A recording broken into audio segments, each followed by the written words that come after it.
Boa tarde. Eu sou Elton Possetti, sou jornalista da Converge. Vou moderar esse painel sobre cidades digitais agora da tarde. O primeiro a falar vai ser o José Alcântara, que é diretor de Planejamento e Novos Negócios da Furukawa. E depois, imediatamente após a palestra dele, a gente passa a palavra para o Américo e, em seguida, o debate, onde vocês têm oportunidade de perguntar para ambos. Por favor, José.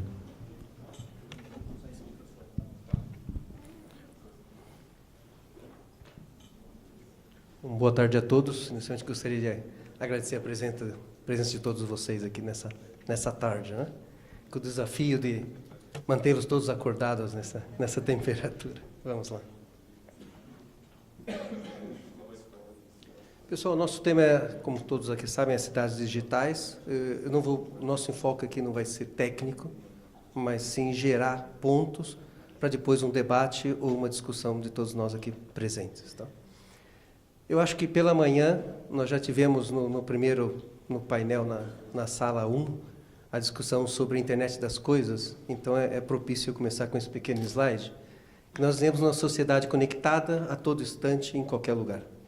Eu, recentemente, trocando experiências pessoais com vocês, como pai cobrado, vamos à escola das crianças, vamos participar da família.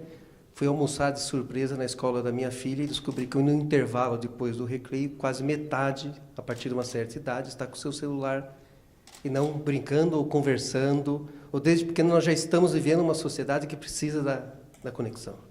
Hoje eu pergunto para minha filha o que ela ganhar de aniversário e ela fala, um iPad com mais bateria, pai. Quer dizer que não é mais memória, é bateria, porque é o tempo que fica dentro conectado. Nós estamos todo o tempo, muitos dos senhores aqui estão com os computadores, estão passando SMS, nós estamos fazendo check-in. Eu conheço pessoas que têm, por questões de bens de família, andam com guarda-costas e ficam o tempo todo fazendo check-in de onde está. Você consegue ver exatamente qual é o diário, a semana, a agenda da menina. E nós perguntamos, que sentido faz toda essa proteção com relação ao bem da família? Você consegue ver exatamente o roteiro da família. Então, existe uma transformação na sociedade muito forte, que eu acho que um psicólogo, que infelizmente faleceu em 1970, se ainda estivesse vivo, ele teria incluído na pirâmide dele das necessidades do ser humano, logo após a necessidade fisiológica, Maslow teria colocado a internet ou o Wi-Fi. Eu acho que muitos dos senhores aqui, quando vão comprar um celular, até procuram ver se o celular é IP67. Acho que eu preciso explicar mais alguma coisa ou não? Quem sabe o que é o IP67? Que é o grau que o celular suporta água, sujeira, resíduos sólidos. Então, quanto mais próximo está aqui, eu acho que quando a gente compra um celular IP67, de fato, ele está abaixo das nossas necessidades fisiológicas, né? Porque você não está preocupado que te joga na piscina com o celular, né? Que você precisa dele a todo instante, né? Então, esse é o grande problema. O grande problema, a grande necessidade. Os que conseguem enxergar a foto aqui, é um absurdo o que a gente vê, apesar da brincadeira da pessoa na montanha-russa passando a mensagem. Mas quem já viajou, mesmo no trabalho de negócios com jovens, eu tive a oportunidade, semana passada, de viajar com um casal de trainees da empresa, e chega um momento que você fala, você pode, por favor, guardar o celular ou guardar seu equipamento? Você não precisa fotografar, você não precisa mandar mensagem, você não precisa fazer check-in, mas é uma sociedade nova, é uma civilização nova, é uma grande transformação. A última brincadeira desse slide nos leva a se nós não temos um Twitter, se nós não temos e-mail, se nós vivemos no mundo virtual, nós, de fato, não somos pessoas reais, porque para nossos jovens não faz sentido nós não estarmos todo o tempo conectados.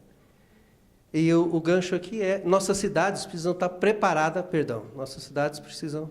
Margarida, aqui a gente tem que tomar cuidado com o avanço, né? Nossas cidades precisam estar preparadas para essa transformação da sociedade e da necessidade de tecnologia a todo o tempo. Vocês sabem quantos por cento da população brasileira hoje vive em grandes centros, nos centros urbanos?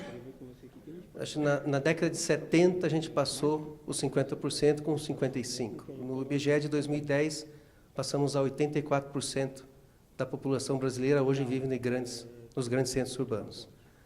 A previsão é para mundial, 2050, 70% da população ser população urbana.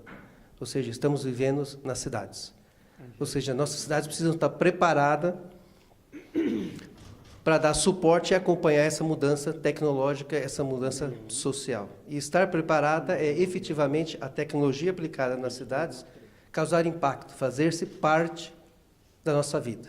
Então, muitas vezes nós falamos cidades digitais, cidades inteligentes. Queria conversar um pouquinho, então, nessa linha com vocês. Porque a cidade passa a ser digital, essa transformação efetivamente nos é útil através dos serviços.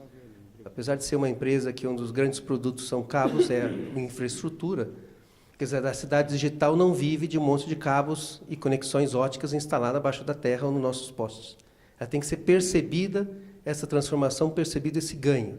E esse ganho é através dos serviços ofertados por essa infraestrutura, que nós tanto discutimos, que é tem a parte de trânsito, a parte de saúde, segurança pública, educação, ou seja, ir um pouco mais além, para ser uma cidade digital, uma cidade inteligente, de você ter escolas conectadas. Eu preciso ter o professor conectado, eu preciso ter o aluno conectado, eu preciso ter a sociedade também preparada para fazer uso dessa infraestrutura. Porque senão nós temos dois extremos, né? Ok? E um ponto importante nessa sociedade, nessa preparação das cidades, que eu dou destaque aqui, é que, dentre os diversos serviços públicos, uma cidade digital também tem que estar preparada para nos alertar sobre perigos, sobre alertas, sobre terremotos, sobre furacões, sobre tremores de terras. Nós vemos tanto problema com chuvas aqui no Brasil. E essa mesma infraestrutura, no caso, no nosso exemplo aqui de fibra ótica, já existe há muito tempo em países asiáticos, no caso do Japão, onde, através da pressão sobre a fibra ótica, muda o raio de curvatura, escapa o sinal, e ele alerta se a fibra está pressionada ou não. Ou seja, temos pluviômetros, anemômetros, impacto, rompimento de barreira, deslocamento de terra, todo feito simplesmente acomodando a fibra ótica de forma adequada, totalmente passivo, como sensores. Ou seja, eu não preciso nenhum sistema elétrico ou ligado a ativo para essa proteção. Então, nós temos que pensar um pouco inteligentes como fazer melhor uso de toda essa infraestrutura. E aqui me chama a atenção uma coisa que comecei o primeiro slide, né, do que é necessário, a necessidade do ser humano de estar conectado.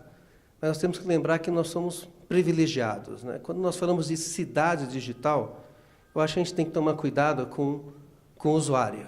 Como eu comentei agora há pouco, nas escolas, não basta interligar as escolas, os professores têm que saber como fazer uso dessa infraestrutura através do software e das ferramentas adequadas. Eu não sei quantos vocês conseguem ler, para vocês terem uma ideia, esse desenho é de 2005, que desde então, quando eu tenho a oportunidade, eu uso nas nossas apresentações, ok? Então, para mim, é um retrato grande, é um retrato bem direto do que nós, como parte de protagonistas dessa mudança, temos que tomar muito cuidado, que existe uma porção muito grande dessa sociedade que está sofrendo a transformação e que efetivamente precisa fazer uso da tecnologia para sua inclusão, a famosa inclusão digital. Então, não basta disparar um monte de pontos óticos e conectores óticos e discutir que as escolas estão preparadas, os centros médicos estão preparados, nós temos que pensar de forma um pouco mais ampla dentro desse aspecto. Discutimos tanto a internet das coisas, os equipamentos vão se comunicar entre si, mas exatamente que benefício efetivo eu vou ter para a sociedade, que ganho eu vou ter efetivamente para isso. Então, dentro desse aspecto, nós temos a sociedade informacional, serviços, nós temos que tomar bastante cuidado com a inteligibilidade, a alfabetização digital de grande parte da nossa sociedade. Lembrem que nós já somos 84% dos brasileiros vivem nos centros urbanos. Okay. Temos que estar atentos à usabilidade, atendimento a necessidades especiais, ergonomia, de como vão fazer uso disso dentro da coisa.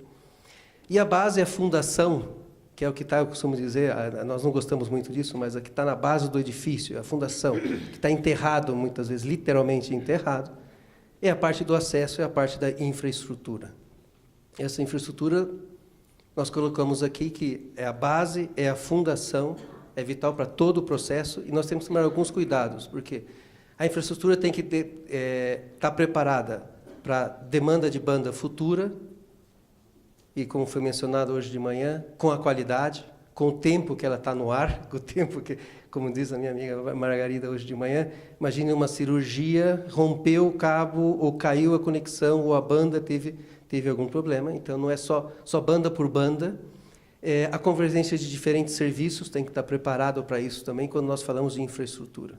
Porque, feita a fundação do edifício, você pode estar subindo os pisos, mas quando estiver no 10º piso, no 15º piso, alguém não vai dizer, olha, tivemos um problema, tem que trocar a fundação do edifício, porque está tremendo, ou está inclinado, ou não está suportando o peso de tudo que a gente está colocando em cima disso. Então, essa é a nossa mensagem com esse slide. A parte da infraestrutura, basicamente, nós podemos ver aqui, eu tenho a central dos equipamentos, a rede de distribuição, e depois a rede de acesso, interligando. Essa rede de acesso pode ser composta por sensores, ou mesmo através de delegacias, serviços públicos, a parte de corpo de bombeiros, seguranças, e assim por diante. Eu vou usar um outro slide aqui para ficar um pouco mais claro. Nós temos um grande centro, e começa com o backbone, que são os anéis. O grande anel óptico, que a maioria dos nossos centros urbanos já possuem esses anéis ópticos. Hoje se discute muito como compartilhar essa infraestrutura, esse volume enorme de fibra que nós temos instalados nos grandes centros brasileiros. Eles fazem basicamente a interconexão entre as centrais de operação e devem estar aptos para alta capacidade e disponibilidade do sinal. Na sequência, nós temos a instalação do acesso, que é onde efetivamente vai ocorrer a convergência e a coleta dessa informação. E aqui começa um grande problema, que é hoje, o que eu entendo, a nossa grande batalha diária, que é você fazer essa infraestrutura, esse acesso chegar aos pontos necessários. Seja por não ter espaço nos postes, seja por não ter espaço nos próprios edifícios, seja por falta de patronização, seja por questão de compartilhação de postes, dutos. Existe uma discussão enorme sobre como chegar a esse acesso. Aqui, de uma outra maneira, eu posso ter o anel metropolitano, depois, através das OLTs, aqui estou dando um exemplo de rede passiva, onde, através de uma cascata de splitters, nós chegamos normalmente a 20 km, com GPON 2,5, o sinal até os usuários. Aqui, uma outra maneira de ver a convergência entre o backbone e a rede de acesso ao serviço por meio de transmissão. Aqui nós colocamos a fibra ótica como a prova de futuro, ou seja, eu preciso ter uma fundação muito bem preparada, porque eu não posso ficar toda hora trocando e modificando essa fundação desse edifício que eu estou dando como exemplo. A parte do protocolo de enlace, Meta Ethernet, 10 GB, a disponibilidade e a capacidade é extremamente vital para o processo. A rede de acesso capilar e flexível, para fazer esse ajuste aos serviços. No que diz respeito ao serviço de protocolo de enlace e meio de transmissão, usando estándares padrão de mercado, e no transporte IP é onde efetivamente vai haver a convergência dos serviços.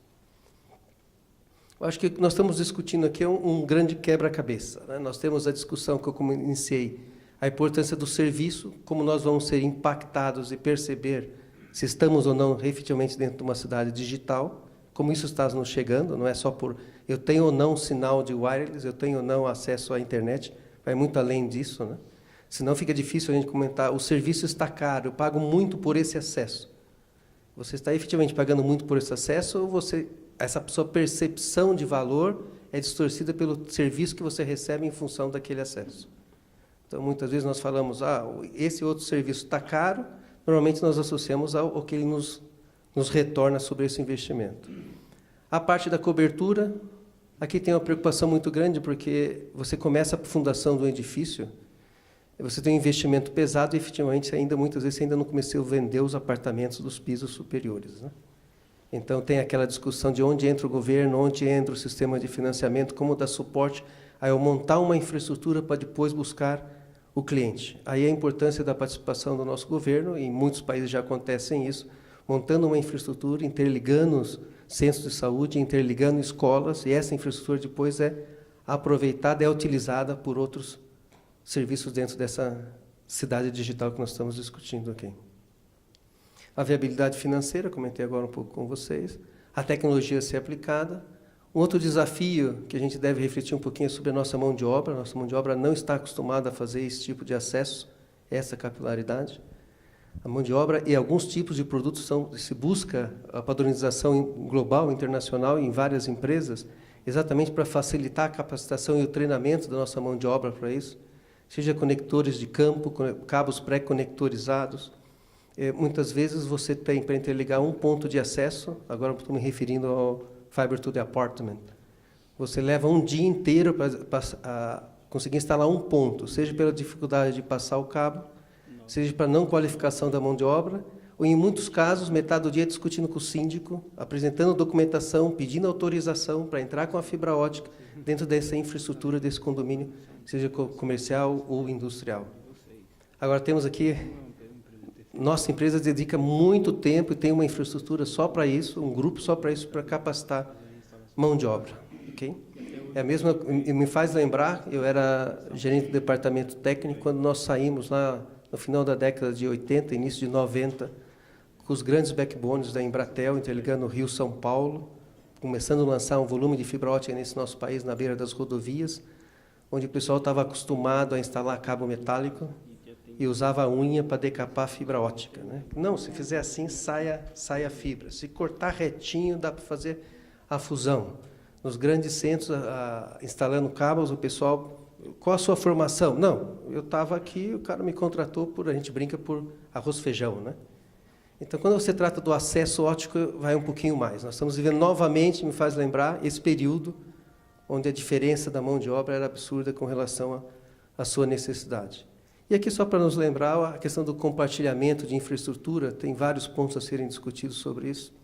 Nós podemos encher a cidade de antenas, de microcélulas, e essas microcélulas vão estar interligadas por cabos, que tudo isso tem que dizer quem são os partícipes dessa discussão. São os prefeitos, as companhias, as concessionárias, as utilities, como demonstrar a importância desse processo todo. Em suma, nós temos 3 grandes protagonistas que precisam estar, eu acho que estão participando aqui, seja a indústria, aqui se me permite, são vários aqui, mas na minha pessoa nós temos um representante do governo, temos a sociedade aqui organizada para discutir exatamente o que nós precisamos, quando nós precisamos, e não podemos esquecer daqueles 84%, hoje quase 90% da sociedade, que também tem uma parcela muito grande, que são não os que necessitam fazer parte desse processo, tá? Que nós chamamos da inclusão.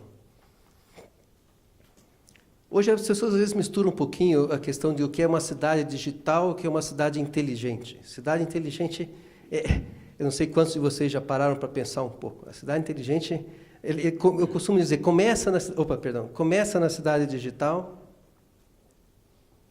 começamos na cidade digital, integramos os serviços, toda a parte da integração do serviço, começamos a trabalhar com esse serviço, fazer uso, por exemplo, de uma eficiência energética, como foi dito agora há poucos minutos atrás, nós não estamos só fazendo medição, smart meters, mas a nossa residência, aí passa a ser um pouco inteligente. O que eu estou gerando de energia na minha casa, eu estou vendendo para concessionárias, através de células solares. Então, você tem essa troca de informação, tá, entre os dois lados. Você tem o desenvolvimento sustentável fazendo uso dessa infraestrutura. Tem a internet das coisas fazendo uso dessa toda a infraestrutura, para depois a gente colocar um selinho. Agora, eu acho que a nossa cidade é inteligente. Eu acho que tem uma distância grande. Sem dúvida, a gente tem que começar a discutir desde agora, porque essa é uma discussão longa, tem muitas barreiras a serem superadas, mas aqui tem um exemplo bem simples, pobre até, mas saindo de uma infraestrutura até chegar ao que nós podemos chamar de cidade inteligente. Se a gente não tiver uma boa infraestrutura, se não está claro que serviços vão operar em cima dessa infraestrutura, eu acho que a gente está ficando cada vez mais distante do que nós chamamos de inteligência nesse processo, mas sim disponibilidade de recurso, que vai acabar igual aqueles prédios que a gente começa a construir, passa primeiro andar, segundo andar e para a construção, e aquilo fica como lixo na cidade. Né? Okay? Eu acho que a gente tem que pensar um pouquinho do que é a cidade digital para efetivamente a cidade inteligente. E a cidade inteligente, eu só peço também para vocês alertar, não é simplesmente a parte de energia, tem muita coisa em cima disso. Às vezes a gente associa a cidade inteligente com companhias de energia elétrica. Não é exatamente isso. Né? O que eu gostaria de deixar uma mensagem para vocês é, quando nós discutimos cidade inteligente, não podemos esquecer que na cidade vivem pessoas, vivem cidadãos. Existem pessoas muito diferentes, não tão privilegiadas como o grupo que está aqui presente. A parte da primeira necessidade, é o exemplo que eu estou dando, né? Efetivamente tem que ser percebida, tem que ser impactada pelo cidadão, seja no seu serviço de saúde, seja na sua segurança, seja no seu transporte. Eu não desejo a ninguém para vocês aqui, mas eu tive um acidente na família, me alertaram pelo celular, ou seja, parte da tecnologia funcionou, e levamos quase 2 horas para descobrir aonde o familiar foi levado, porque o sistema do bombeiro, da ambulância, não tinha um eletrônico, e você tinha que ficar correndo no hospital buscando o seu familiar. Quer dizer, cidade bastante inteligente nesse processo, com o tipo de serviço, né? A parte da cobertura, nós precisamos de cidades digitais, cidades inteligentes, não bairros. Logicamente, começa numa região que você tem o maior recurso, começa com a ligação das escolas, mas precisamos ter uma cobertura, e isso é bastante importante. A integração de diversos serviços que vão se fazer útil essa infraestrutura toda.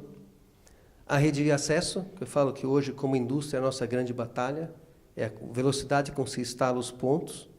Mas uma curiosidade para vocês, eu acho que hoje no Brasil deve estar em 12% ou 13% home pass. Quer dizer, você tem uma quantidade de casas passadas com fibra ótica grande, mas 12%, 13% efetivamente são assinantes da fibra ótica até a sua residência. E alguns especialistas dizem que abaixo de 17%, 18% essa infraestrutura não se paga. Ou seja, a gente tem que fazer perceber o valor dessa infraestrutura, senão não vamos andar. Alguns de vocês já viram o exemplo do Uruguai. O Uruguai é 25%, 26%, próximo de 27%. Bom, primeiro, está certo que é um país pequeno, a população é quase o tamanho da cidade de Campinas, mas o governo entrou e ele montou essa infraestrutura, interligou as escolas, há um investimento muito pesado no governo para que esteja nesse 25%. Eu estava quase esquecendo também, né? Eu preciso mostrar um parênteses pequeno para vocês. A empresa trabalha com isso, trabalha nesse segmento. Há muito tempo nós deixamos de ser fornecedores de cabos, mas essas duas partes, seja de cabling, seja de FTTX, já representam 60%, 62% do faturamento da empresa. O cabo, no nosso caso, é a nossa infraestrutura, é a base do nosso negócio. E temos toda a solução, desde a central, OLTs, a parte OLNU, a parte de todos os gabinetes, os splitters. Trabalhamos com os vários tipos de cabos. E a parte dos gabinetes e distribuidores óticos internos.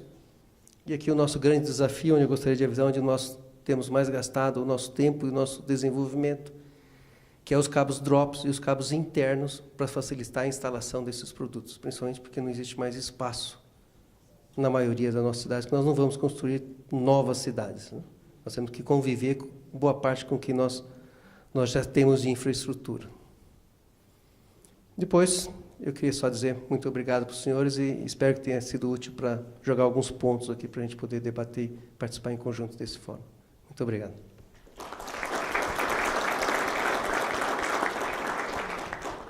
Ok, obrigado, José Alcântara. Agora eu passo a palavra para o Américo Tristão Bernardes, que ele é diretor do Departamento de Infraestrutura para a Inclusão Digital do Ministério das Comunicações.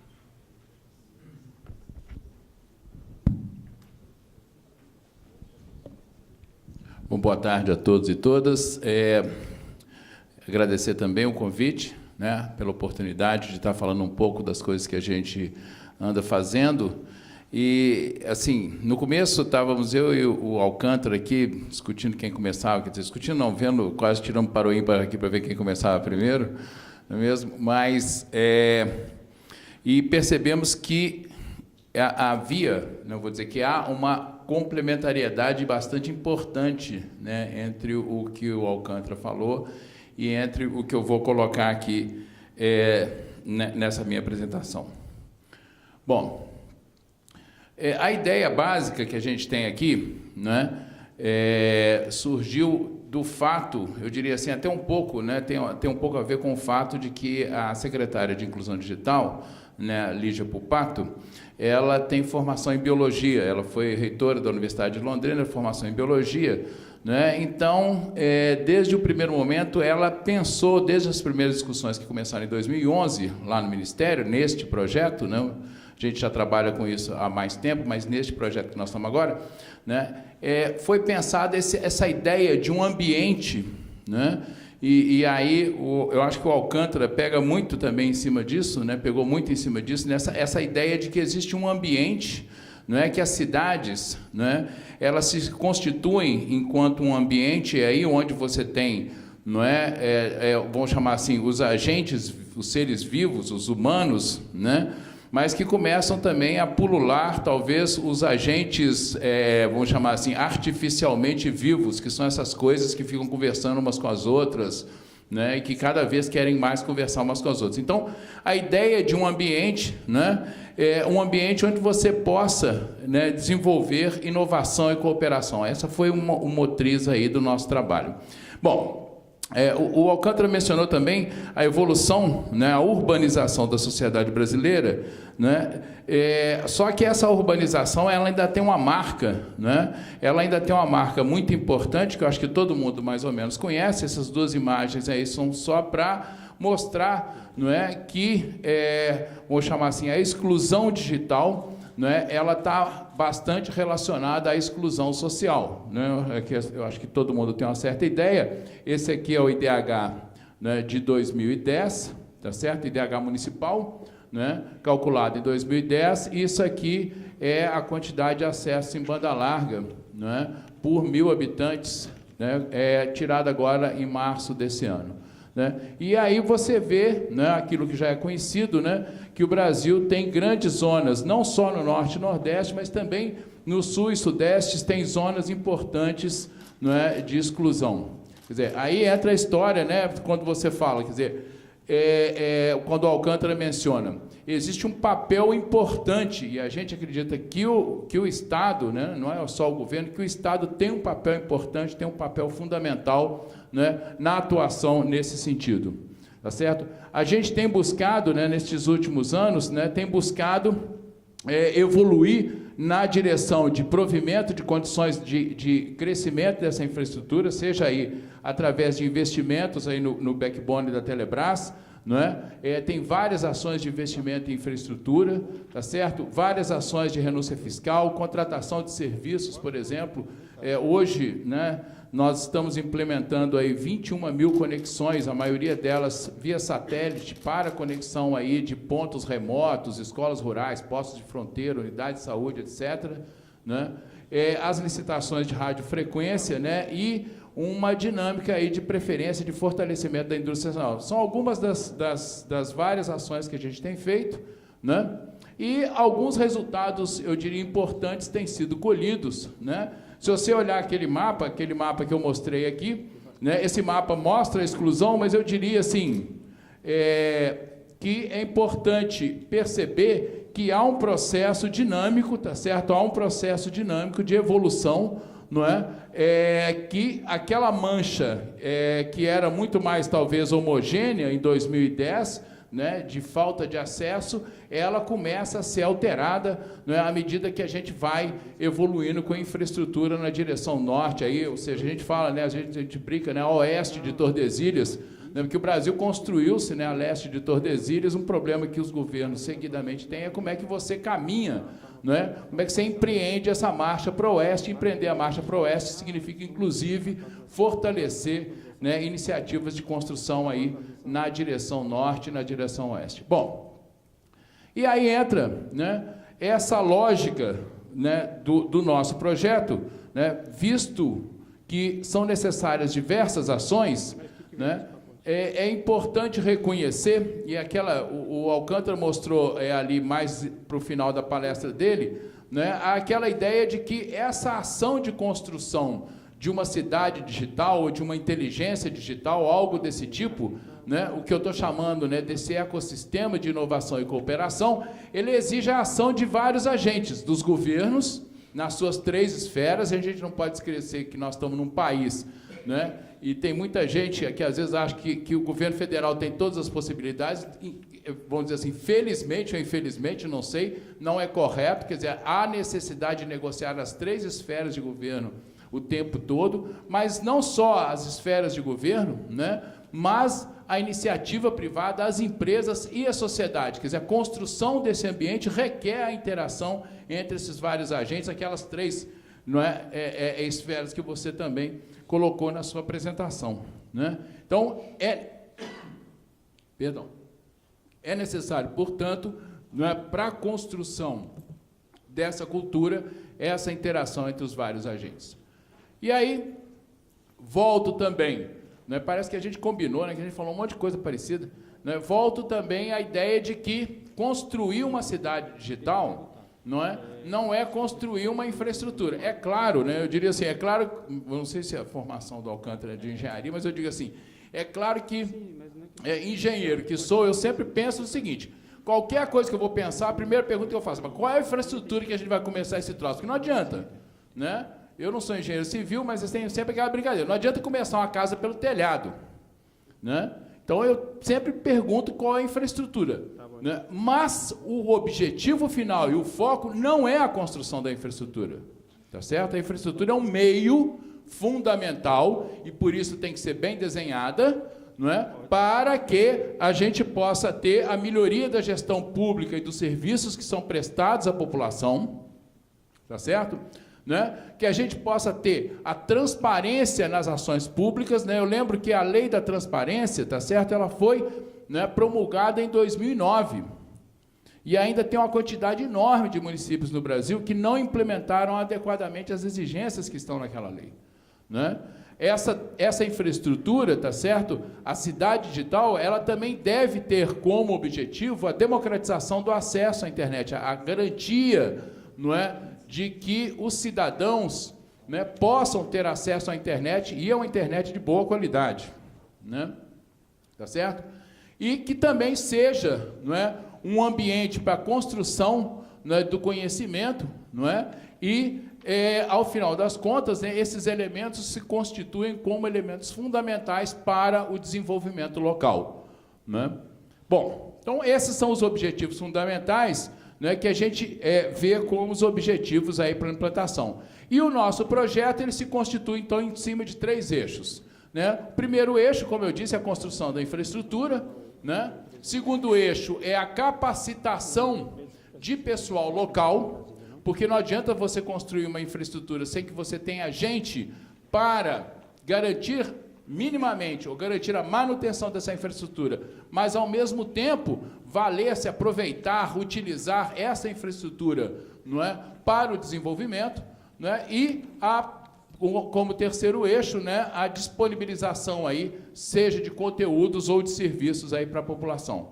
O nosso modelo básico, né, a nossa sequência básica de eventos, né, a gente já implantou, a gente está implantando, né, uma primeira fase, que foi o que a gente chamou de projeto piloto, né, e agora nós estamos iniciando a implantação da segunda fase, que foi aí inserida dentro do programa de aceleração de crescimento, né? E aí parte da seleção das prefeituras, não é? Da parte aí de elaboração de todos os projetos básicos para essas prefeituras, contratações, implantação e após implantação. Esse é o modelo, a sequência básica de eventos aí. No primeiro momento, nós tivemos a seleção de 80 prefeituras, tá certo? Não é? A figura talvez não ajude, porque o azul e o verde ficam meio parecidos, né? Mas vocês veem aí a de certa distribuição. É claro que os municípios da região norte são imensos, né? Então, às vezes, parece assim, né? Mas a gente tem hoje em torno de 60 municípios. Nas 342 cidades, nós temos 60 municípios na região norte e 130 municípios na região nordeste, né? Compondo aí que 60% do nosso atendimento é nas regiões norte e nordeste, né?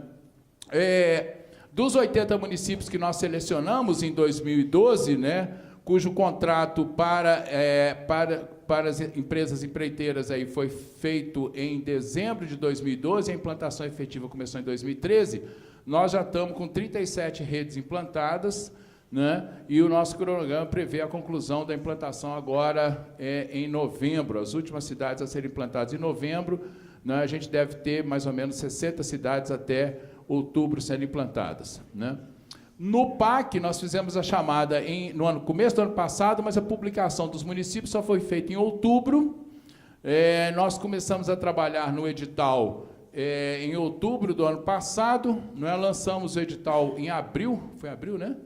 Lançamos o edital em abril, fizemos a licitação em junho, publicamos a ata de registro de preço em agosto e estamos agora para assinar os contratos, né? Foi aí um processo de licitação, né? Foram 16 lotes que a gente dividiu esses 262 municípios, né?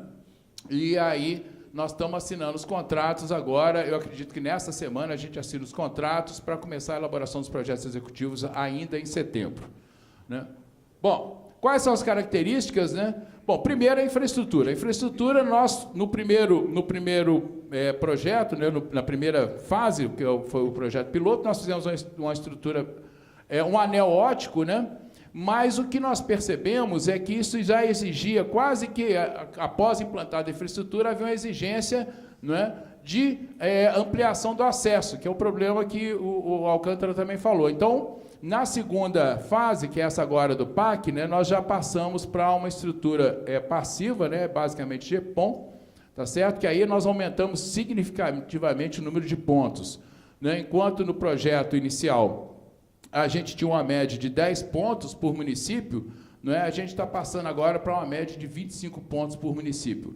Só lembrando que o nosso projeto conecta pontos de governo, né? Escolas, postos de saúde, delegacia, secretaria, quer dizer, essa conexão, né? É essa, vamos chamar assim, medula espinhal que a gente implanta na cidade, tá certo? Que garante esse primeiro cumprimento de objetivos, que é a melhoria dos serviços públicos, assim, melhoria do serviço prestado à população e a melhoria, vamos chamar assim, a melhoria da gestão pública, da eficiência e da eficácia da gestão pública. Nós estamos provendo, né, aplicativos nas áreas de saúde, educação, áreas tributária e financeira, né? A gente contratou esses serviços, os aplicativos que a gente está implantando, eles estão disponíveis, são todos em software livre, estão disponíveis no portal de software público, e a gente está garantindo que haja vamos chamar manutentores desses aplicativos aí que estão disponibilizados, né? E no nosso caso, a gente contratou o SERPRO, né? O contrato saiu na semana passada, né? Depois aí de um tempão de negociação, o contrato saiu na semana passada para a hospedagem desses aplicativos. Se te falar, a gente também faz o portal, né, para os municípios, tá certo?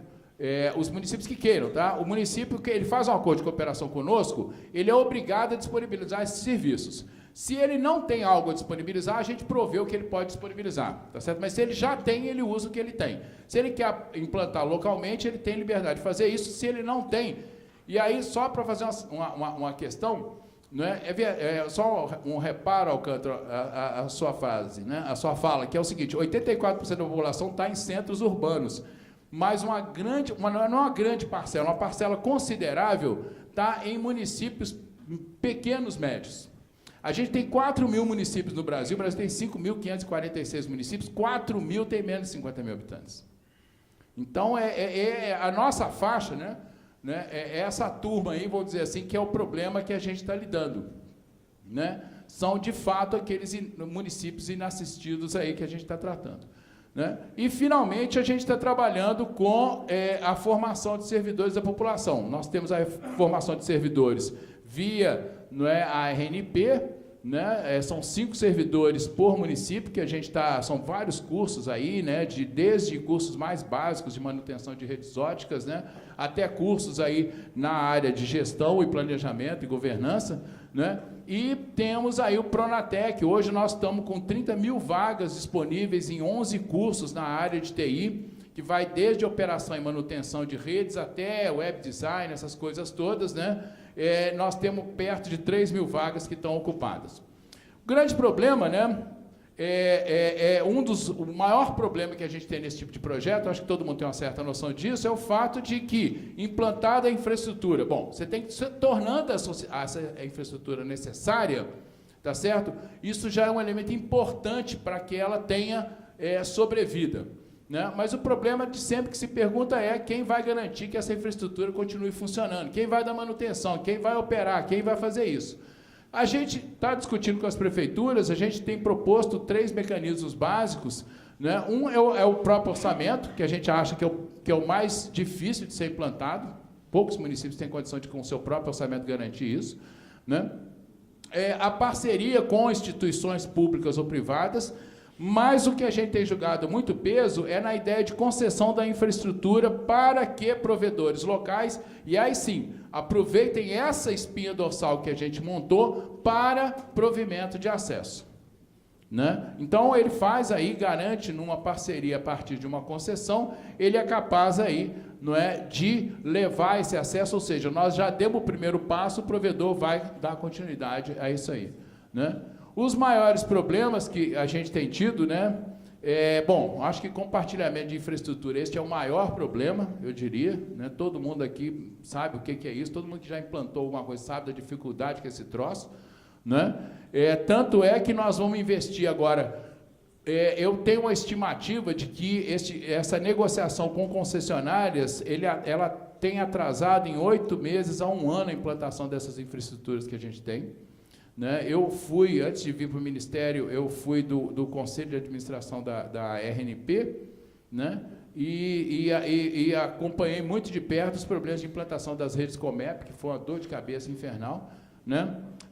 No começo, a gente, até que nós nos alinhamos aí com a Anatel, né?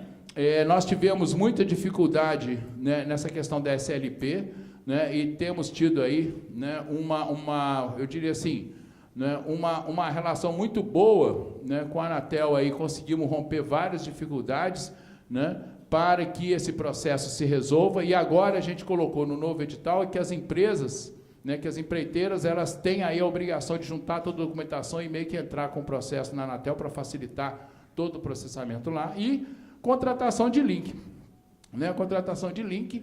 Quer dizer, você implanta uma cidade lá no meio da Amazônia, todo mundo fala, mas quem é que vai botar o link? Fala assim, olha, nós estamos brigando aí, tem Telebrás no meio da história, tem provedores locais, né? A ideia é que você faça, vamos dizer assim, eu sempre me vem à mente que a gente tem que fazer um movimento que eu chamo um movimento de pinça.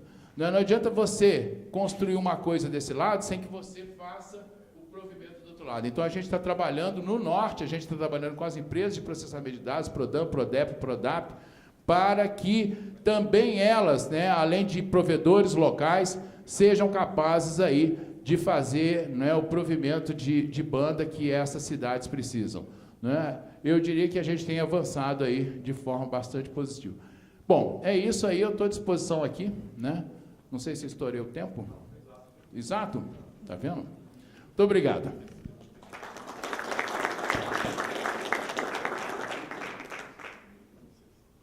Obrigado, Américo.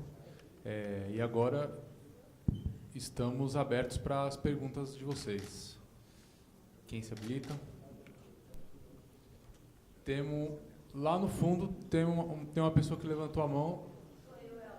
Ana Paula Lobo, do portal Convergência Digital. Boa tarde a todos.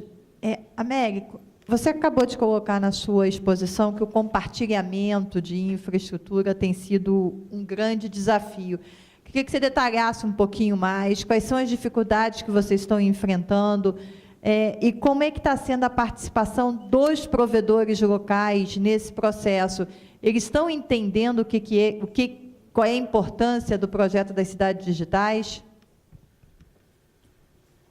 Antes de você responder, Américo, se você me permite, Ana Paula, eu queria fazer um adendo. Américo, dessas 37 cidades que você mencionou que já estão implantadas, você saberia dizer quantas delas os provedores vão dar continuidade na rede, quer dizer, em relação à manutenção, operação, aquela questão da sustentabilidade do projeto que você mencionou? Bom, Ana, tá ouvindo bem aí? Pronto.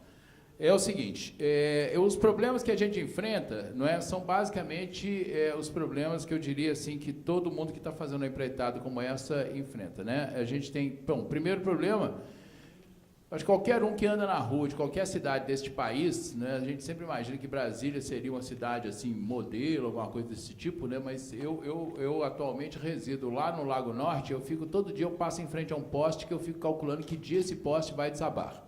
Né, ali do lado do shopping center, do lado do shopping Guatemi, né, tem lá, há um tempo atrás a SEB deu uma emprumada nele assim, eu acho que aí diminuiu um pouco a tendência de desabamento dele. Então, vamos dizer assim, existe todo um processo, né, que foi feito, um processo bastante desordenado de ocupação. A gente sabe que uma parte importante do que está nos postes é não utilizada hoje, né, e que uma boa parte também foi colocada sem que houvesse qualquer tipo de autorização.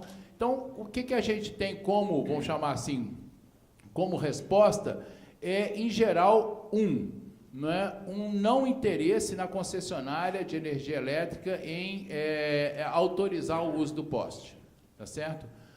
2, o que eu chamo, de uma política bastante desequilibrada sobre o uso de postes, Nós tivemos casos em que a concessionária quis cobrar do município R$ 18,00 por mês por poste, o que é um preço que tornava para o município quase que inviável o projeto.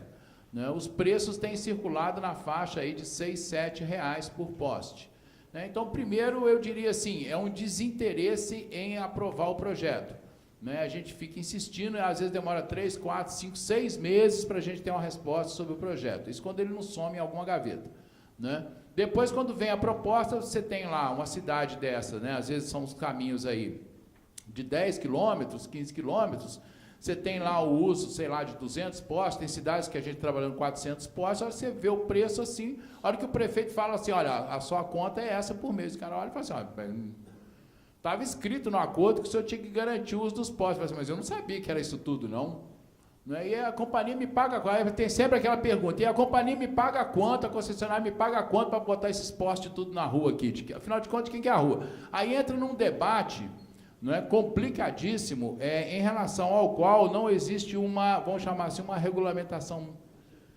A regulamentação é clara, só que ela foi feita para a década de 90 ou talvez para a década de 80, ela não foi pensada para um outro tipo de problema. Então, são esses basicamente os problemas que a gente tem enfrentado.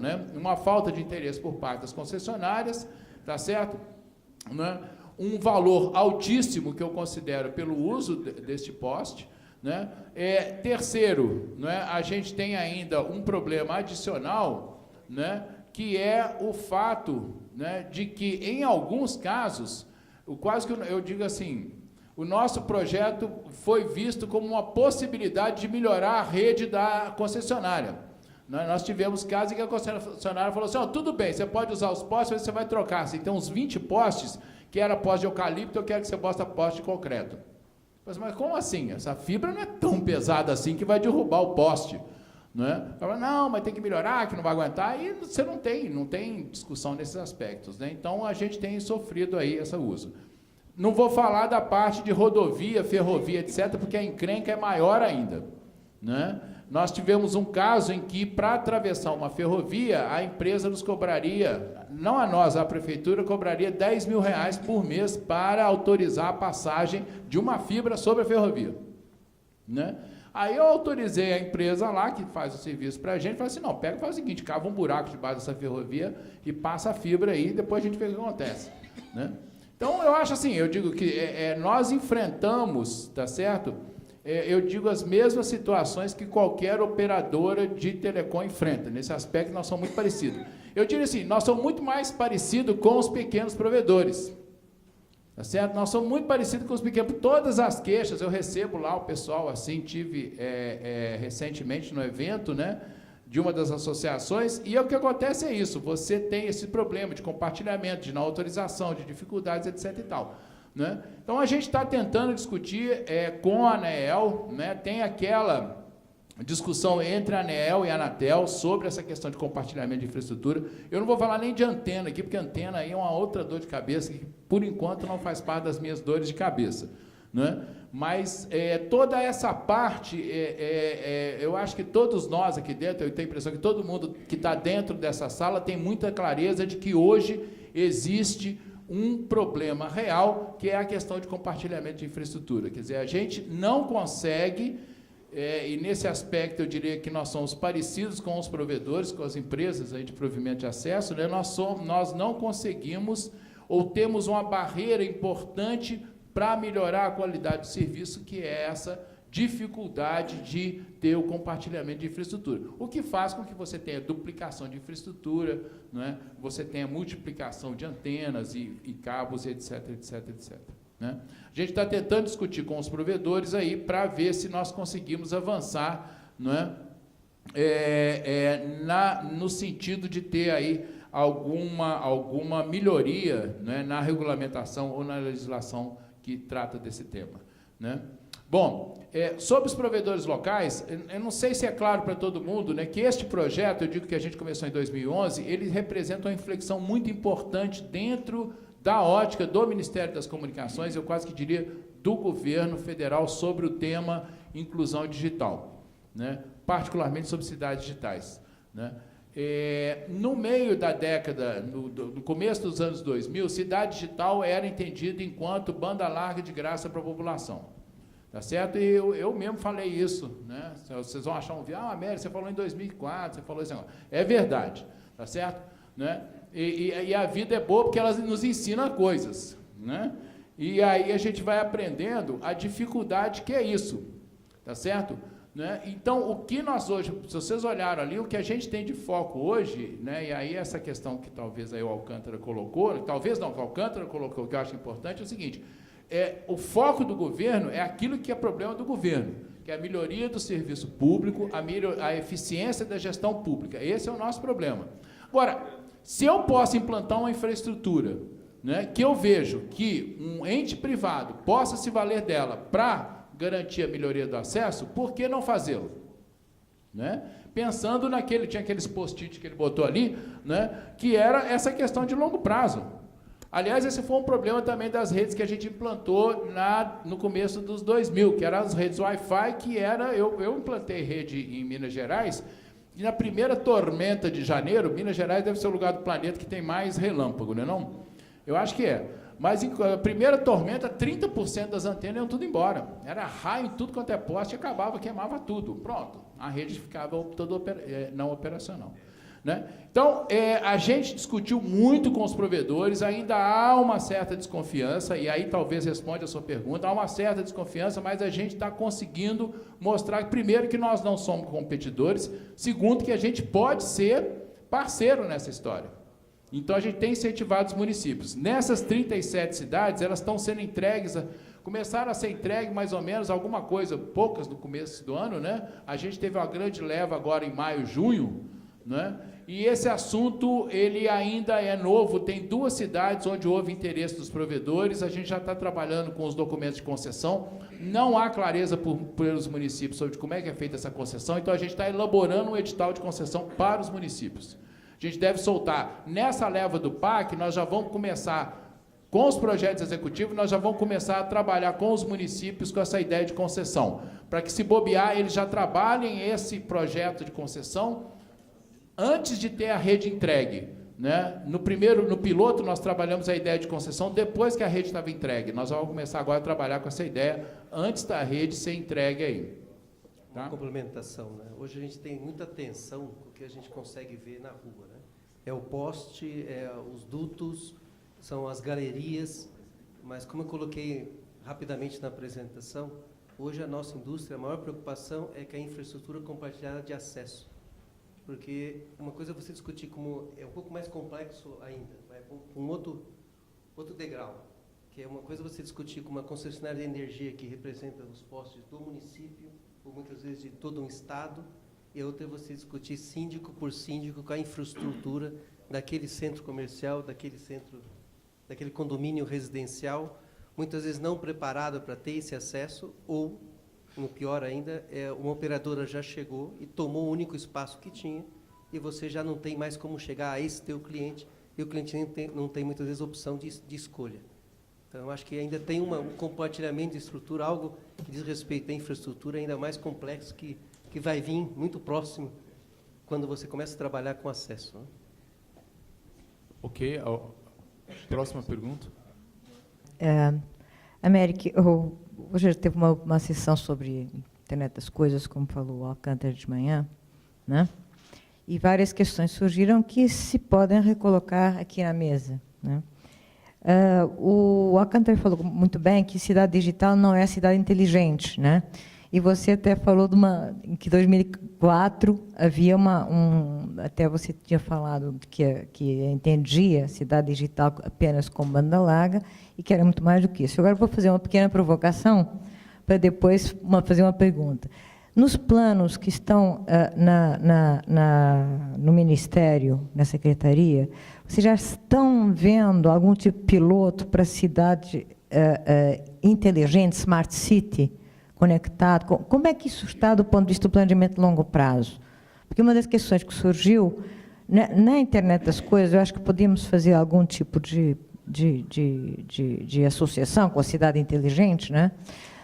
Uma necessidade premente de um planejamento de longo prazo que possa conseguir lidar com as várias dimensões que isso leva de serviço, etc., de infraestrutura, de conteúdos e, principalmente, esse é o meu ponto de vista, foi o meu slide final, de uma forma inclusiva, né? Esse é o ponto essencial. Quer dizer, esse progresso nos vai levar para uma exclusão, para uma inclusão.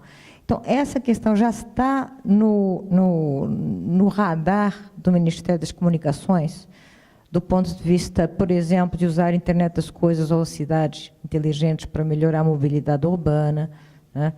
Isso é claro que em grandes municípios é que aparece mais, controle de poluição, prevenção de desastres naturais, questões que certamente são prementes para a melhoria de vida da população, né? Não como um negócio em si, mas como ferramentas para melhorar a vida da população. E para o José Alcântara, gostaria, na mesma linha, de perguntar o seguinte: como é que você vê? Você falou inclusão, né? Eu anotei aqui, você falou muito em inclusão.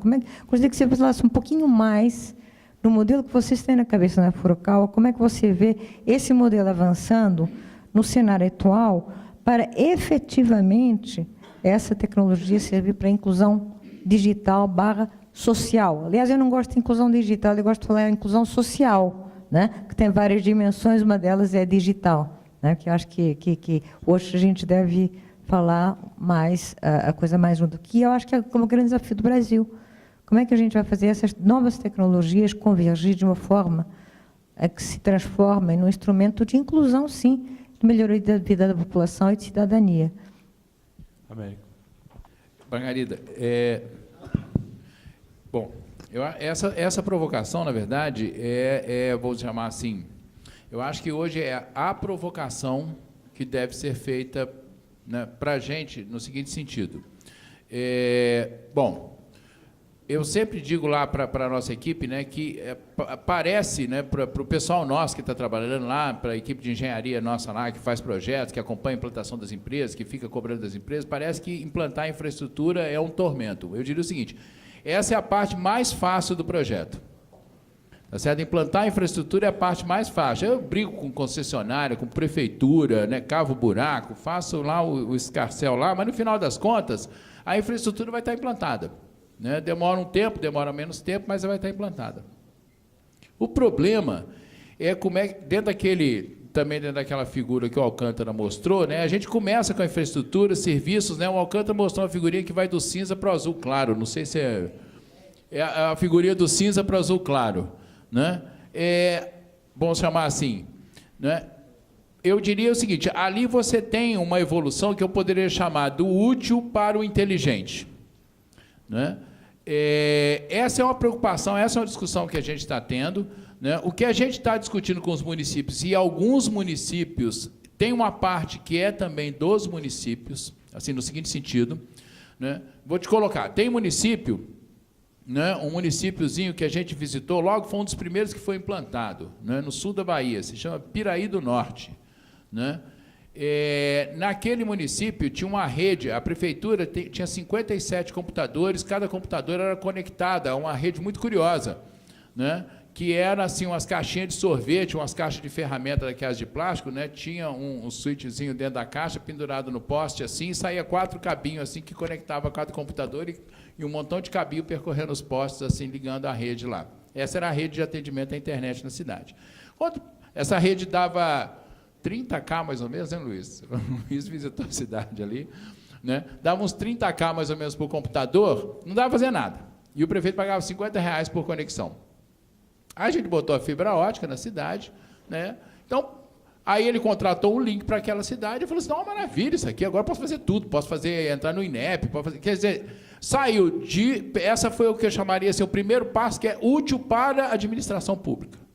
Melhorou a gestão ali, melhorou elementos básicos de gestão. Ele não melhorou nenhuma ferramenta de gestão, não introduziu nenhuma ferramenta nova de gestão, mas melhorou a condição de trabalho da prefeitura, ou seja, criou-se um ambiente melhor. né? Tem cidades que já estão se preocupando com a introdução de outras alternativas. Cidades já estão se preocupando, por exemplo, com a questão da vigilância, né? Introduzir uma rede de vigilância, né? Tem, por exemplo, uma cidade que é Vitória da Conquista, que não é um município pequeno, né? É um município de 300 mil habitantes, um pouco mais de 300 mil habitantes, cujo hospital atende 105 municípios da região. Faz 60 mil exames por mês. Tá certo? E hoje tem a capacidade de publicar todos os exames na internet, de forma que as pessoas podem ir até, não precisam ir até o município para pegar seus exames, né? Então, aí você já tem um exemplo que é a melhoria de um serviço que é prestado à população. Saímos da utilidade e fomos para a melhoria dos serviços, né? Melhora as condições de transparência. Melhora dos serviços. Tem cidades que já estão discutindo, aí discute com provedores a questão de introdução de voz sobre IP, né? Aí já entram novos serviços que começam a ser agregados à rede. Voz sobre IP, né? Provedores que imaginam o seguinte: eu vou criar ali um servidor, por exemplo, de TV na cidade para garantir que as pessoas possam ser atendidas, né? Então, a gente está discutindo com os municípios e está vendo também o que os municípios estão nos trazendo. A questão do Smart Grid, eu acho que é uma questão óbvia para todo mundo. Fazer, Smart Grid, isso é coisa do futuro. Bom, mas quando nós montamos essa estrutura, nós estamos pensando no futuro, né? Nós estamos pensando 10 anos, 20 anos. Então, essas coisas começam a ser colocadas, né? A gente está trabalhando na elaboração, assim, está acompanhando, não estamos trabalhando, nós estamos acompanhando a elaboração da introdução de uma plataforma de desenvolvimento de serviços e aplicações, tá certo?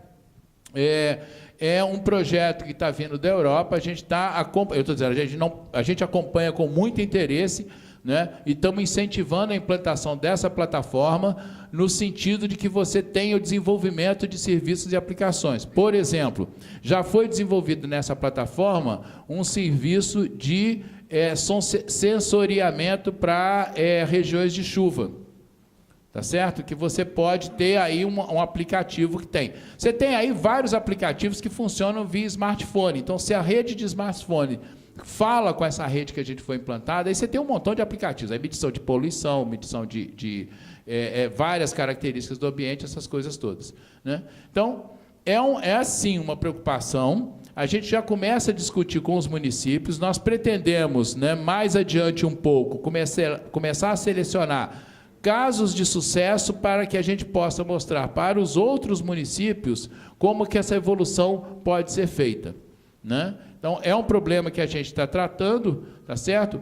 Tem algumas áreas da nossa secretaria que estão preocupadas com isso, né? Fazendo prospecção, vendo o que pode ser feito aí. Mas um elemento fundamental é a gente criar, entre as cidades, a gente está buscando criar um ambiente de interlocução, de diálogo entre as cidades, para que umas possam contar para as outras o que está sendo feito, como é que pode melhorar. Assim, despertar nas cidades a ideia de que a coisa pode ser...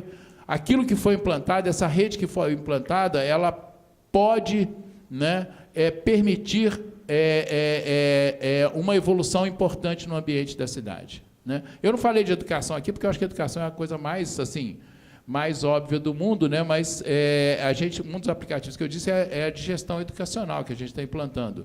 Mas com o MEC a gente tem discutido a ideia de que você pode ter um proxy local, né, e criar uma rede educacional local, né, para provimento de conteúdos, essas coisas todas. Tá? Quer falar algo? Sim, sobre o comentário da Margarida, né, Margarida, muito obrigado pela oportunidade. Eu acho que a empresa, como provedora de produtos e soluções, eu coloquei num dos slides que a parte de cabos hoje já representa em torno de menos de 40% do faturamento total da empresa, que é buscar a solução. E dentro dessa área de cabos, que cada vez mais hoje nós tratamos como quase um commodity dentro da empresa, com relação, para nós, eu usei a palavra necessidade, inclusão e necessidade, ela está diretamente relacionada no meu entendimento, onde você consegue fazer com que a pessoa perceba mudança e seja impactada por essa tecnologia, ou seja, provocada a participar do processo ou buscar o acesso. Por que eu preciso de um acesso? O que eu ganho com esse acesso? Então, nós temos trabalhado em ter soluções na parte de cabos diâmetro reduzido, leves, grande volume de fibras, rápida instalação, para que a sociedade possa instalar isso em larga escala, principalmente a parte do governo, no caso das cidades digitais, para que possa, através dos programas de saúde, segurança pública e atendimento à população de forma geral, possa causar esse impacto e a inclusão seja principalmente no início, através das escolas e do acesso. Uma outra coisa que a empresa tem trabalhado bastante, há 2 anos atrás, foi criada uma gerência comercial só para atender os segmentos dos ISPs, que era um mercado, não sei se a palavra correta é essa, é um mercado marginal, de pequenos operadores, onde a gente deparou com a situação, que aí foi a mudança da estrutura da empresa, que pequenos municípios, como foi dito pelo Américo, né, acho que o projeto do governo é municípios até 30 mil, 50 mil habitantes, e tem um volume muito grande de provedores de internet, que antes estavam operando muitos ilegais, sem licença, e mesmo os com licença trabalham com rádio, com uma série de limitações. Então, a gente tinha que levar essa infraestrutura até esses municípios, e o nosso papel foi discutir financeiramente modelos para que o ISP tivesse acesso à fibra ótica. Eu acho que, para alguns de vocês aqui, isso é familiar, para os outros não, mas tínhamos como garantia, desde cabeça de gado, 3 caminhonetes, uma rural Toyota, e tudo isso foi discutido dentro da empresa. Hoje nós temos, do faturamento mensal da empresa, 20% dele vem das vendas por SPs, e com a ajuda do trabalho do BNDES, do FINAME, com a possibilidade de financiar a fibra ótica, nos ajuda bastante, porque já tinha um volume muito grande de, como eu disse, gado e caminhonetes na carteira de garantia da empresa. E é um modelo diferente, pessoal. A gente que está acostumado a trabalhar com grandes operadoras, nós temos representantes aqui, você tem contratos de 2 milhões, 3 milhões, 3 milhões de dólares. O SP, você emite quase 700 propostas, esse número é real, quase 700 propostas mensais, com propostas de 12 mil reais, 30 mil reais, 40 mil reais, onde você não entrega o anel óptico, você entrega bobinas, porque alguns é contra recebimento, a pessoa paga antecipada e você entrega 2 bobinas de cabo óptico. Então, imagine uma grande empresa fazer a gestão disso. Ou seja, foi criada toda uma estrutura da empresa, que nós acreditamos que a nossa participação nesse processo. Tem o ganho financeiro, sem dúvida, mas houve uma movimentação importante da empresa em como atender, como gerar valor agregado no atendimento a esse SP. Hoje tem um grande volume nosso em função disso e com os produtos. Eu uso muito a palavra Smart Grid, mas para fazer uma ponte, se me permite. Como a América disse, 2004, né? Era banda larga, barata.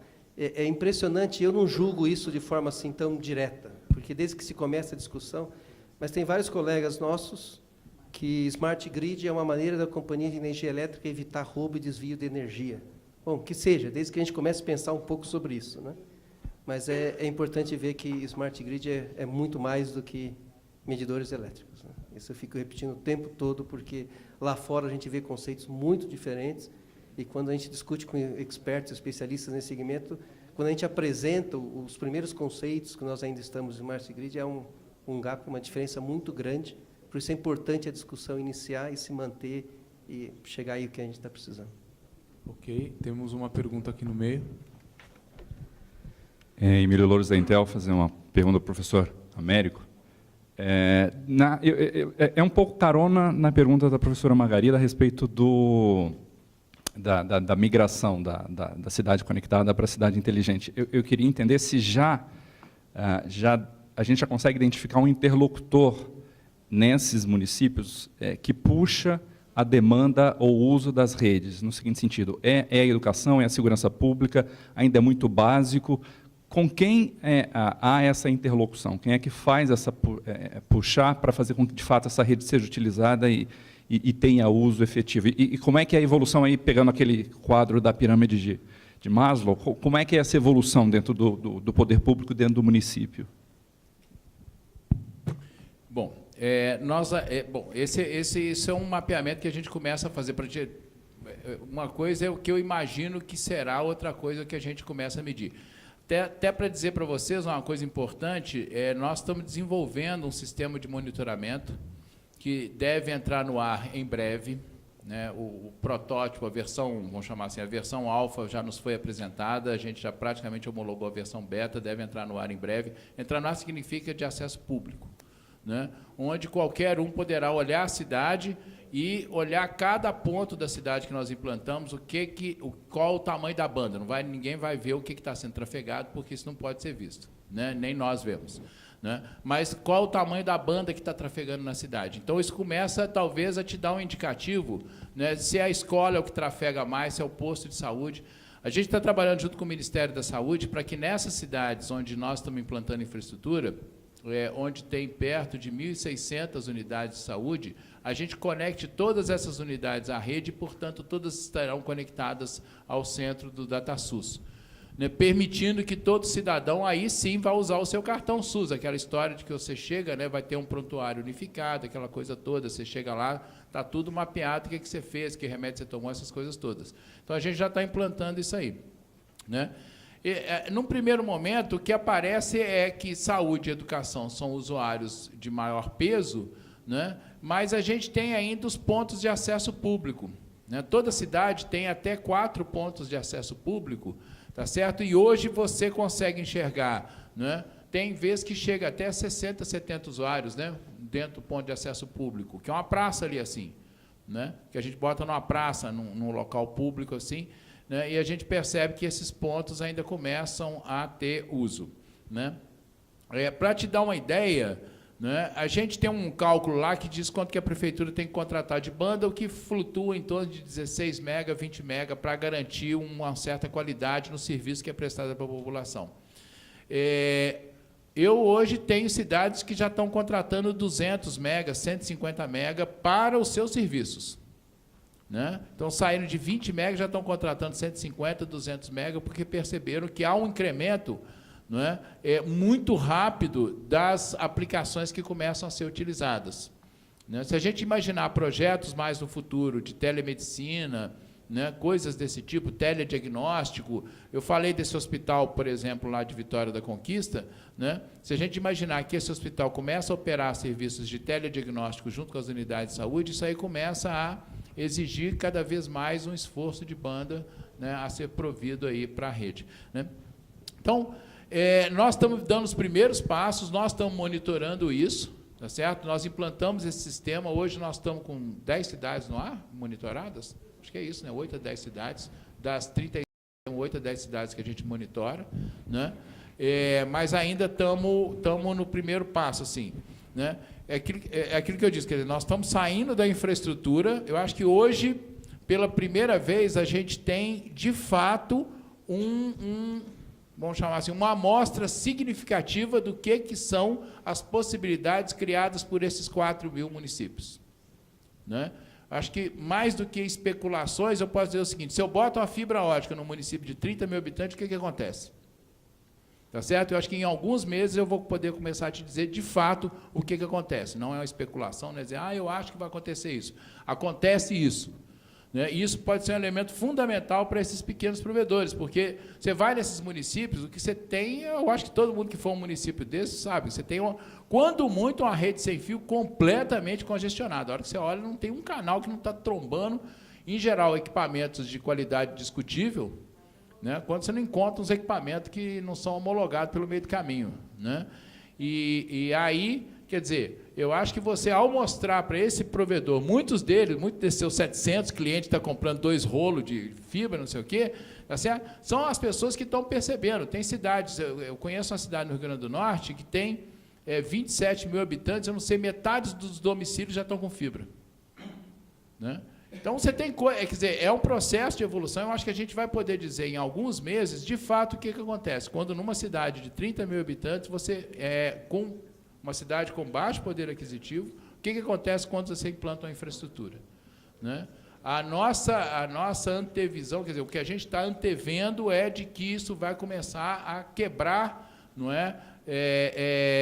Vamos chamar assim, amarras que existem nas cidades, né? E isso vai permitir cada vez mais acelerar o desenvolvimento dessas cidades. Esse é um pouco que a gente está antevendo, né?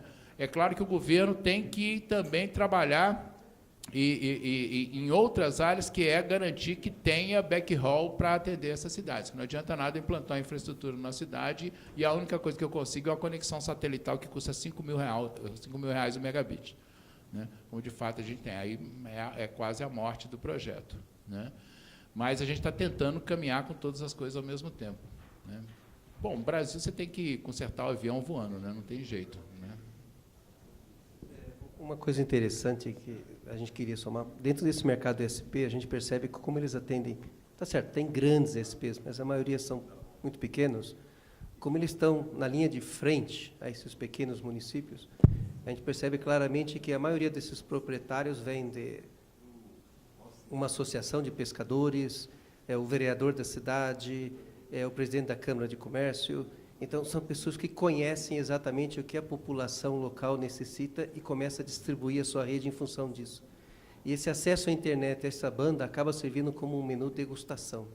Que os nossos jovens, à medida que você prova o acesso à rede, ter acesso a esse conhecimento, aí vai iniciar, no meu entender, uma grande cobrança para que esse acesso à informação que ele está tendo, ele vai julgar o seu posto de saúde, ele vai julgar o seu serviço que está sendo prestado pelo município, ele vai julgar a questão de por que meu município, a segurança está nesse nível, o município do lado, a segurança está melhor ou não. Então, isso vai ser uma onda muito forte. Então, eu acho que ainda nós estamos na fase da degustação e isso vai ser extremamente viciante, no meu entendimento. Aí, sim, numa nova etapa, você vai ver os governantes sendo cobrados, uma vez que a pessoa teve acesso à informação, que é o começo da inclusão, você vai ver as demandas surgirem de uma maneira muito forte.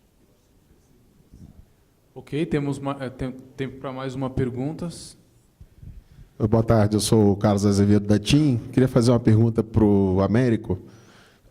A gente, assistindo essa explanação, a gente vê pouco citado o papel dos estados.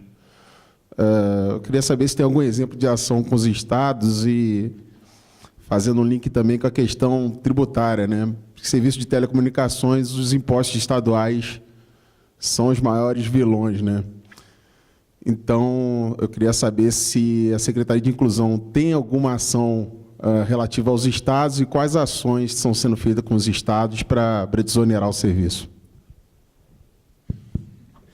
Mas desoneração. Tem gente nessa explanada, você falar em desoneração, assim, fica tudo arrupiado, né? Não? E nos estados.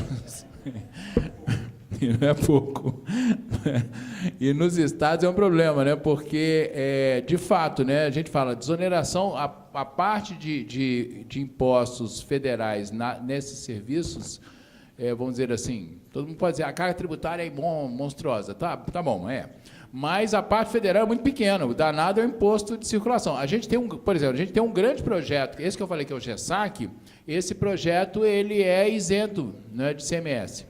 Isso garantiu que a gente contrate, né? O nosso contrato de conexão satelital é invejado por muita gente nessa esplanada, né? Porque é um preço caríssimo, eu acho, a conexão, mas é muito mais baixo do que o preço que, em geral, outros órgãos públicos estão pagando, né, por conexão. Então, é uma discussão que a gente começa a fazer. A gente tem tido várias ações. Quer dizer, os estados, eu falei muito de municípios, nem falei do governo federal. Os estados são parceiros fundamentais nesse projeto que nós estamos implantando. Vou te dar um exemplo. O governo do estado do Amazonas fez um acordo com os municípios, tá certo? De compartilhamento de infraestrutura. A gente está botando uma infraestrutura que conecta... neste novo projeto, não é? A gente está implantando cabos são 24 pares, né? 48 pares. Nós estamos implantando cabos de 48 pares, quer dizer, você tem fibra para dar e vender, trocar, fazer o diabo, tá certo? E essa fibra já está toda ramificada. A gente não tem um anel, só para esclarecer, né? Não é só o anel que é o cabo de 48 pares, não. Todas as ramificações são cabos de 48 pares. Ou seja, nós estamos chegando praticamente com cabo de 48 pares em todas as áreas da cidade, né? Então, isso a gente... Quer dizer, a quantidade... São no máximo 2 splitters que pode ter, não é isso? Você lembra? É 1 ou 2 no cabo, para atingir os pontos lá. 2, né? Então, você tem uma capacidade... Esse menino que eu estou perguntando, o Luiz, ali, assim, eu falo já menino porque... Ele é mais novo que meus filhos, né? Ele é um dos engenheiros responsáveis ali pelo nosso projeto, né? Então, depois, se quiser mais perguntas técnicas, podem fazer para o Luiz, assim, que ele fez parte de toda a elaboração de um termo de referência que gastou 1 ano para ser feito, né, Luiz? E aí, o seguinte, Então, essa infraestrutura está toda montada, né? Então, o que nós discutimos com os governos estaduais é o seguinte: olha, já está passando em frente a delegacia de polícia, a superintendência da empresa estadual de, por exemplo, de agropecuária ou proteção à questão agrícola, pecuária, etc. e tal, né? As escolas estaduais. Por que você não faz o seguinte? A prefeitura libera para que você conecte, libera para a gente, porque quem disse os pontos que vão ser conectados é a prefeitura e não somos nós. Nós perguntamos à prefeitura: que pontos você quer conectar? Aí a prefeitura diz: eu quero esses pontos. Tudo bem, desde que sejam pontos públicos, né? Então, ao conectar com isso, a prefeitura faz um acordo com o Estado. No Estado do Amazonas foi feito isso, um acordo de cooperação entre a prefeitura e o governo do Estado, de tal forma que a prefeitura permite a conexão dos pontos estaduais, tá certo? E o governo do Estado, via Prodam, tá, vai garantir a manutenção da rede. Então, isso dá uma estabilidade para isso. A ação de vários agentes garante essa estabilidade. Então, nós estamos trabalhando, né? Eu tenho tido uma conversa com o pessoal lá da Prodepa, que é do Pará, nessa mesma direção, tá certo? Eles estão trabalhando nisso, né? A gente deve ter em breve uma reunião para discutir isso com os municípios. Na Paraíba isso está sendo feito, na Bahia isso está sendo feito, projetos nessa direção. O governo, por exemplo, da Paraíba e da Bahia, os governos, eles trabalharam bastante na elaboração dos projetos, de tal forma que as cidades selecionadas fossem mais ou menos próximas umas das outras, de tal forma que a hora que ele implanta o backbone estadual, ele já vai passando nas cidades. No Ceará, a Etice está vendendo transporte até Fortaleza por R$20 o megabit. Isso permite que uma cidade lá no sertão do Ceará esteja comprando o megabit a R$120 na capital. Antes ele comprava R$800. E aí o que o governo do Estado exige? Bom, o governo do Estado cobra R$20 e a conexão dos órgãos estaduais. Então, essa colaboração com os governos estaduais, a gente está vendo que é um elemento fundamental para garantir a sustentabilidade do projeto. Permite que todos os órgãos públicos, independente da esfera, sejam conectados, tá certo? E garante condições reais aí de manutenção. Junto com isso, né, aí a gente tem discutido, mas aí é uma discussão mais geral dentro do Ministério, né? A gente tem trabalhado junto com a Secretaria de Telecomunicações, né? Hoje de manhã, eu acho que o Arthur esteve aqui falando, né, sobre os vários projetos. Hein? Foi o Gontijo que esteve aqui hoje. O Gontijo esteve aqui hoje, né? Bom, o Gontijo é lá do Funtel, não é isso? Ou ele falou também sobre os projetos de desoneração aqui. Bom, tudo bem. Desoneração. Tá bom. Mas a gente tem trabalhado, é um trabalho que a gente tem feito. Ali está o Ricardo, ali assim, ó. Né? Você escondeu a cabeça ali assim. A gente tem trabalhado junto, mas aí é mais uma discussão inteira dentro do Ministério, né, sobre essas políticas de desoneração. É um problema. Agora, você convencer os governos estaduais a abrir mão do ICMS é um negócio complicado. A gente tem levantado e sabe quanto é que isso impactaria nos processos de implantação. Mas talvez se a gente conseguir, vamos chamar assim, por exemplo, o governo do Paraná, não é? Lá, vocês estão lá no Paraná, não é isso?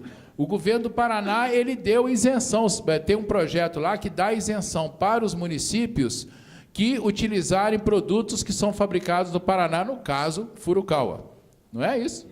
Pronto, um dos fornecedores. Não é? Possíveis fornecedores.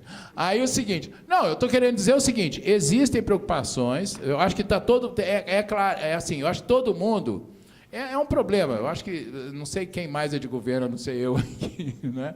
Mas é um problema que é o seguinte, você tem que trabalhar, não é, no famoso fiel da balança. Né? Políticas de desoneração podem ser muito boas, mas podem ser muito complicadas. Os resultados, a gente está vendo recentemente os resultados aí em outras áreas industriais, o que significa? No primeiro momento, ela é um motor para o processo, mais adiante ela começa a ser um inibidor do processo. Então, é um negócio complicado, tá certo? A gente tem discutido isso.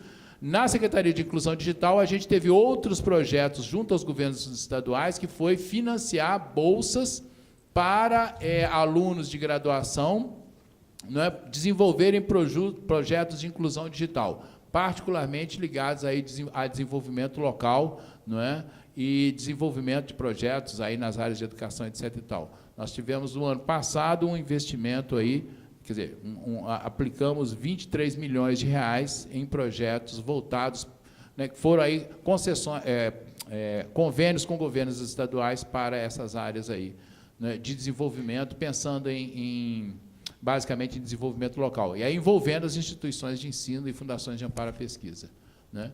E nessa esfera a gente está discutindo isso aí.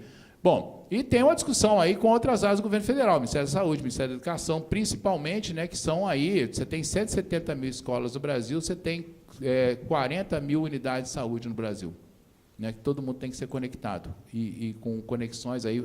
Acho que o banda larga na escola foi um grande avanço que a gente teve, só que é a história da degustação, né?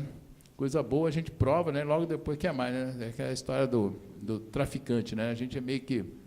Né, você libera uma banda aí, no dia seguinte o cara, quer dizer, dá 1 mega, no dia seguinte o cara quer 2, depois quer 5, depois quer 10, depois quer 100 mega, é um horror esse troço.